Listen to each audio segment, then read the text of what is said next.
सरकार कार्रवाई नहीं होगा, या तो मरेंगे या तो मारेंगे, दो ही बात हो। चैलेंज है मेरे लिए।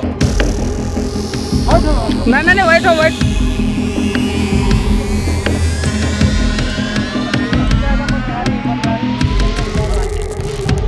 ऐसे अपराधियों को मरना चाहिए। गैंग वॉर, नरसंहार और वर्चस्व की लड़ाई।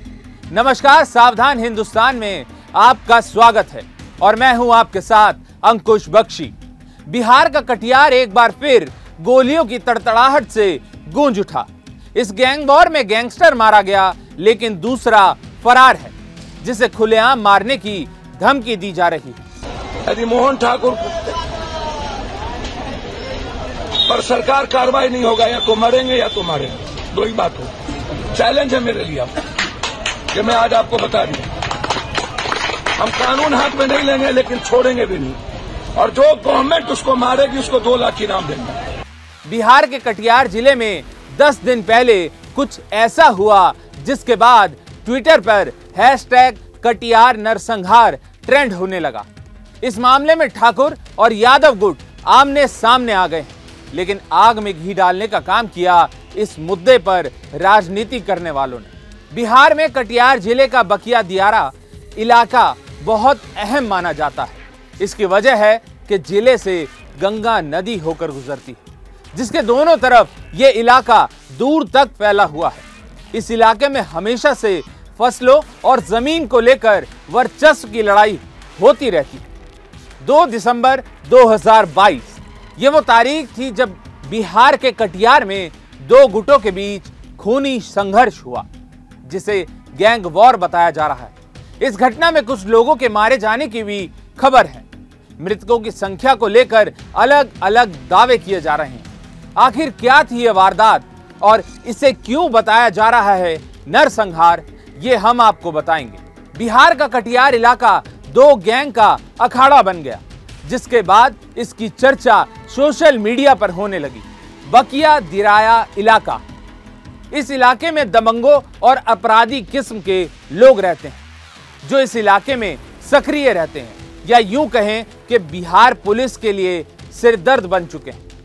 2 दिसंबर को नदी किनारे हुए इस गोलीबारी में 4 लोगों की मौत की खबर थी।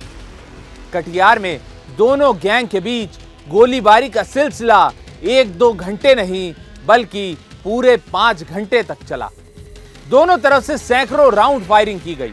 कुछ देर बाद खबर आई कि फायरिंग के दौरान एक ही गैंग के 5 लोग मारे गए हैं, जिनमें से 4 लाशों को गंगा में बहा दिया गया, या दूसरे गैंग के लोग उन लाशों को अपने साथ ले गए, जबकि एक लाश भागलपुर भेज दी गई। सूचना मिलने पर कटिहार के कई थानों की पुलिस फोर्स मौके वारदात पर पहुंची। पुलिस के जवान इलाके में डेरा डाले हुए हैं, जबकि नया थाना बनाने का ऐलान हो चुका है। इस गैंग वॉर में शामिल अपराधी पुलिस के रडार पर हैं। पुलिस लगातार दबिश दे रही है, लेकिन पुलिस के हाथ अब तक खाली हैं। अब तक इस मामले में 5 लोगों की गिरफ्तारी हो चुकी है, लेकिन मुख्य आरोपी मोहन ठाकुर पुलिस गिरफ्त से दूर है। पुलिस ने जिस शव को बरामद किया वो अरविंद यादव का है, जो सुनील यादव गैंग के गिरोह का सदस्य है। दियारा का इलाका इतना दुर्गम है कि खराब भौगोलिक स्थिति की वजह से पुलिस को भी इस जगह में पहुंचने में काफी वक्त लगता है। क्यों इस गैंग वॉर की चर्चा बिहार और झारखंड में सबसे ज्यादा हो रही है, वो भी आपके लिए समझना बेहद जरूरी है। सबसे गौर करने वाली बात यह है कि दियारा क्षेत्र में 2 राज्यों और 3 जिलों का बॉर्डर मिलता है। झारखंड का साहिबगंज, बिहार का भागलपुर और कटिहार जिला। यही वजह है कि यहां हुआ गैंग वॉर चर्चा का विषय बना हुआ है। इस गोलीबारी के 10 दिन बाद अचानक #कटिहार नरसंहार सोशल मीडिया और ट्विटर पर ट्रेंड होने लगा। पुलिस ने इस मामले में SIT का गठन कर दिया है, लेकिन सुशासन देने का दावा करने वाले नीतीश कुमार पर सवाल उठने लगे हैं। जाप अध्यक्ष पप्पू यादव ने ट्वीट किया और लिखा, सीएम नीतीश कुमार से पीड़ितों के लिए न्याय को लेकर सवाल किया। पप्पू यादव ने ट्विटर पर तस्वीर साझा करते हुए लिखा, मैं लगातार कटिहार नरसंहार का मुद्दा उठा रहा हूं।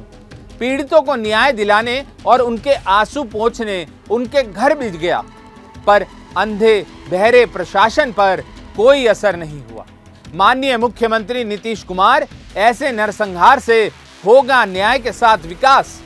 सामाजिक न्याय की गवर्नमेंट, महागठबंधन की गवर्नमेंट, गरीब दलितों की A to Z की गवर्नमेंट बोलने वाले हम लोग, जब हम जो सबकी सुरक्षा करता हो उसकी सुरक्षा नहीं कर पाइएगा नीतीश जी, मैंने कल कहा, तो फिर बचेगा कौन? यदि मोहन ठाकुर पर सरकार कार्रवाई नहीं होगा, या तो मरेंगे या तो मारेंगे, दो ही बात हो। चैलेंज है मेरे लिए अब कि मैं आज आपको बता दिया, हम कानून हाथ में नहीं लेंगे लेकिन छोड़ेंगे भी नहीं, और जो गवर्नमेंट उसको मारेगी उसको 2 लाख इनाम देंगे।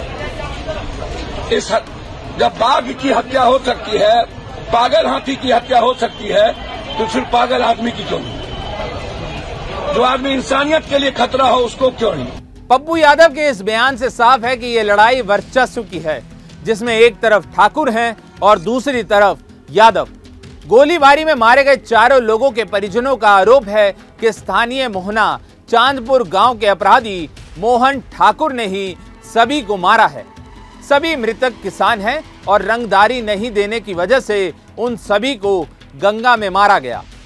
मृतकों के परिजनों की ओर से थाने में हत्या का मुकदमा दर्ज करवाया गया है।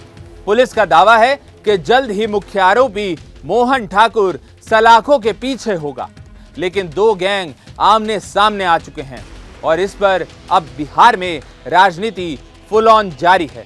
हर साल होने वाली गैंग वॉर की घटनाओं से इलाके के लोग खौफ में जीने को मजबूर हैं।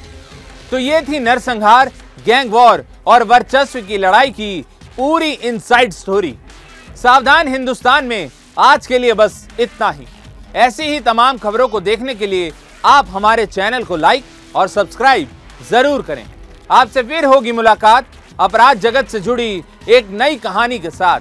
तब तक के लिए सावधान रहिए, सुरक्षित रहिए और बने रहिए लाइव हिंदुस्तान के साथ।